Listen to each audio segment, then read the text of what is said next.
Hi friends, welcome to bhuvi food world. எள்ளு பொடி எப்படி செய்யலான்னு பார்க்கலாம். 2 கப் அளவுக்கு எள்ளு சேர்த்துக்கலாம்.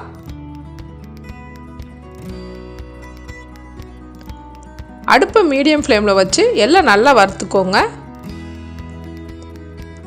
சம்மர் சீசனில் இந்த எள்ளு பொடியை அதிகமாக சேர்த்துக்கோங்க. உடம்புல உள்ள உஷ்ணத்தை குறைக்கிறதுக்கு ரொம்ப யூஸ்ஃபுல்லாக இருக்கும். பெண்கள் அதிகமாக எள்ளு பொடியை உணவில் சேர்க்குறப்போ மூட்டு வலி, இடுப்பு வலி இந்த பிரச்சனைகள்லாம் நல்லாவே குறையும்.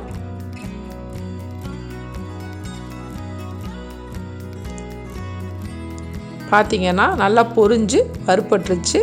இதை அப்படியே ஆற வச்சுக்கலாம். 1/2 டீஸ்பூன் அளவுக்கு ஆயில் சேர்த்துக்கலாம். ஆயில் சூடான பிறகு பெருங்காயத்தை சின்ன துண்டா நறுக்கி சேர்த்துக்கோங்க.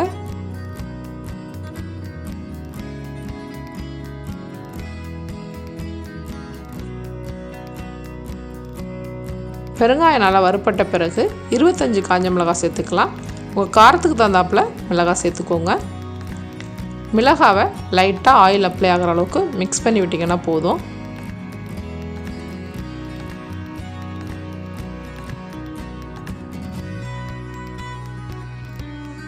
½ கப் கடலைப்பருப்பு சேர்த்துக்கலாம். கடலைப்பருப்பையும் லைட்டாக வறுத்திங்கன்னா போதும்.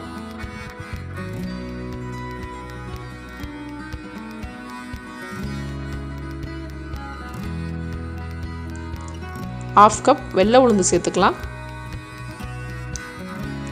கடலைப்பருப்பும் உளுந்தும் லைட்டாக செவக்கிற அளவுக்கு வறுத்துக்கோங்க.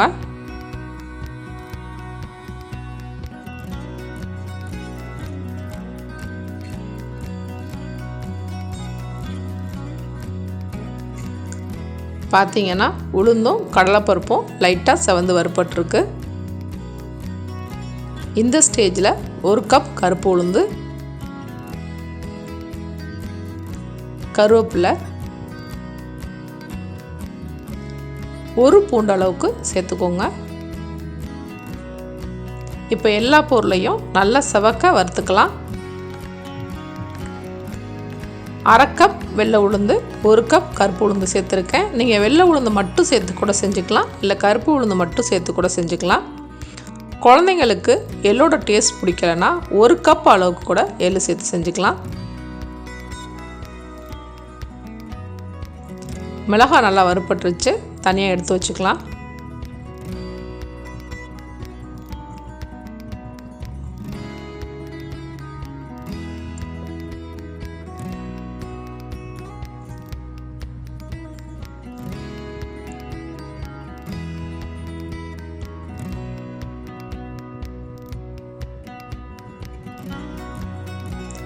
கடைசியாக 1 டீஸ்பூன் அளவுக்கு ஜீரகம் சேர்த்துக்கோங்க.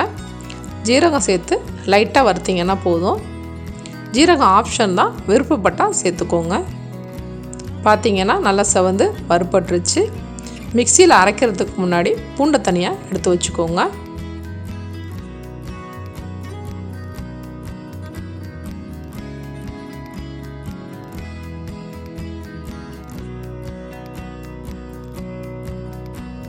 மிக்சி ஜாரில் வறுத்து வச்சுருக்க மிளகாய் சேர்த்து அதோட வறுத்து வச்சுருக்க பருப்பு சேர்த்து பொடி அடிச்சுக்கலாம்.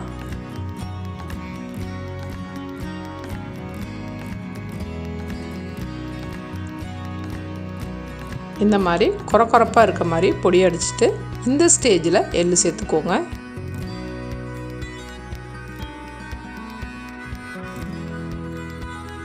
பூண்டு சேர்த்துக்கலாம். உப்பு சேர்த்து பொடி அடிச்சுக்கோங்க. பொடி ரெடி ஆயிடுச்சு, பவுலுக்கு மாற்றிக்கலாம். இதே மாதிரி வறுத்து வச்சுருக்க எல்லாத்தையுமே பொடி அடிச்சுக்கலாம். இந்த எள்ளு பொடி இட்லி தோசை கூட ரொம்ப நல்லாயிருக்கும். சூடான சாதத்தில் எள்ளு பொடி சேர்த்து நெய் சேர்த்து சாப்பிட்றப்போ டேஸ்ட் ரொம்ப நல்லாயிருக்கும். ஹெல்த்தியான எள்ளு பொடி ரெடி. சப்ஸ்கிரைப் பண்ணுங்கள், பெல் பட்டனை கிளிக் பண்ணுங்கள், லைக் பண்ணுங்கள், கமெண்ட் பண்ணுங்கள், ஷேர் பண்ணுங்கள்.